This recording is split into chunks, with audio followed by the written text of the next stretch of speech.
Welcome to my channel. I'm going to show you step by step how to value a stock. We will enter the company's financial information and capital structure into my Excel model. Then we determine whether the stock is a buy or a sell.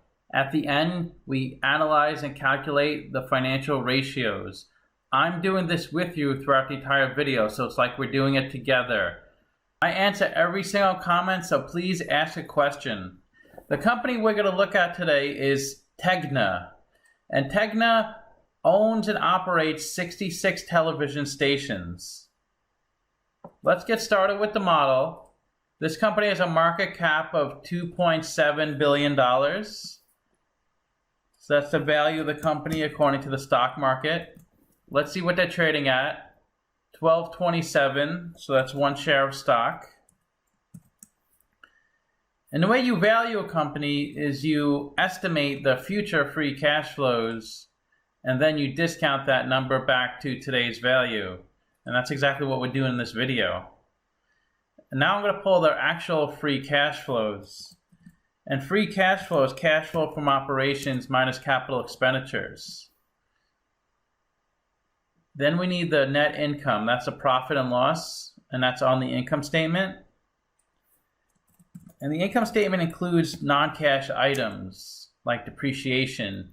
So the reason we forecast future free cash flows is because it strips out those non-cash items. It's more indicative of the company's financial health. Now I'm putting in the revenue, which are the sales for each year. And you can see their revenue was a lot higher in 2016 than it was in the prior years. So that's not such a great sign. But they do have positive and consistent free cash flow net income each year, so we should get a good value for the company. Let's look at a capital structure. They pay $205 million of interest on their debt.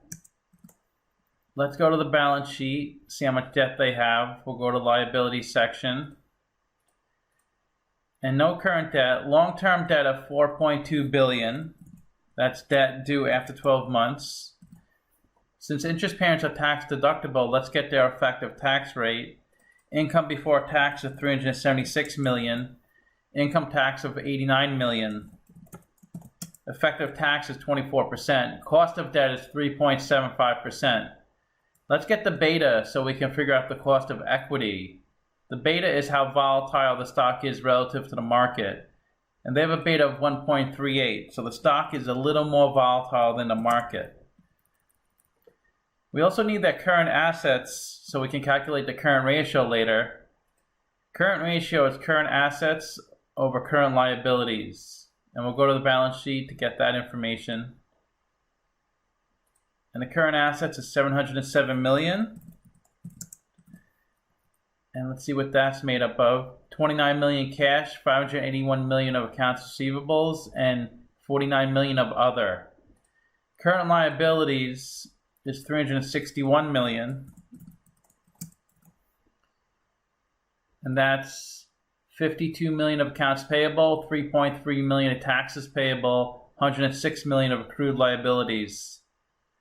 Stockholders' equity is the value of the company according to the balance sheet. That's $1.6 billion. That's total assets minus total liabilities.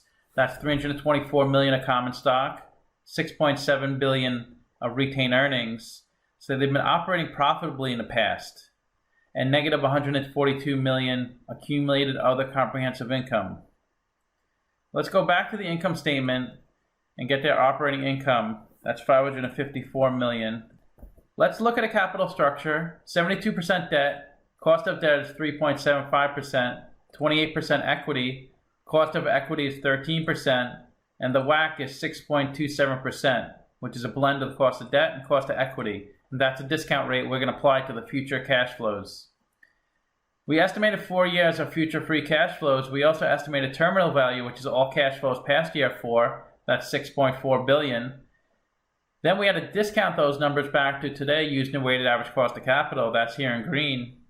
And we get a value of the company of $7.8 billion. We divide that by 220 million shares. And we get an intrinsic calculated stock price of $35. They're trading at $12, so they're trading at a 65% discount. So it's a strong buy according to the model. Let's see what Simply Wall Street says. They're at $33, so they're in the same range as me. So it looks like the stock is definitely a buy, and it looks like the stock price has been all over the place the past few years, and it's really dropped a lot with coronavirus. So it looks like it could be a really good value. Let's look at the financial ratios. Great PE, great price to sales, and great price to book. PE is stock price over earnings per share. To calculate earnings per share, that's net income over shares outstanding. I like to see below 15. They're at 9.4. So investors are paying $9.40 for $1 of earnings. Price to sales is stock price over sales per share. To calculate sales per share, that's revenue over shares outstanding. I like to see below 2.5. They're at 1.2. So investors are paying $1.20 for $1 of sales. Price to book is stock price over book value per share. To calculate book value per share, that's equity over shares outstanding. I like to see below 3.5. They're at 1.7. So investors are paying $1.70 for $1 of book value. They have a good current ratio, a good interest coverage ratio, and a pretty decent ROE. Current ratio is current assets over current liabilities, so they can easily cover their current liabilities. ROE is net income over equity. I like to see above 20%. They're at 18%, which is pretty good. Interest coverage ratio is EBIT over interest expense. I like to see above 2.0. They're at 2.7, so they can easily cover their interest payments. And the best way to look at ratios is to compare them to similar companies. I've done videos on Cumulus, Gray, and BuzzTime, all in the same industry as Tegna. If Tegna has a number in green, they're better than the average. If they're in red, they're worse than the average.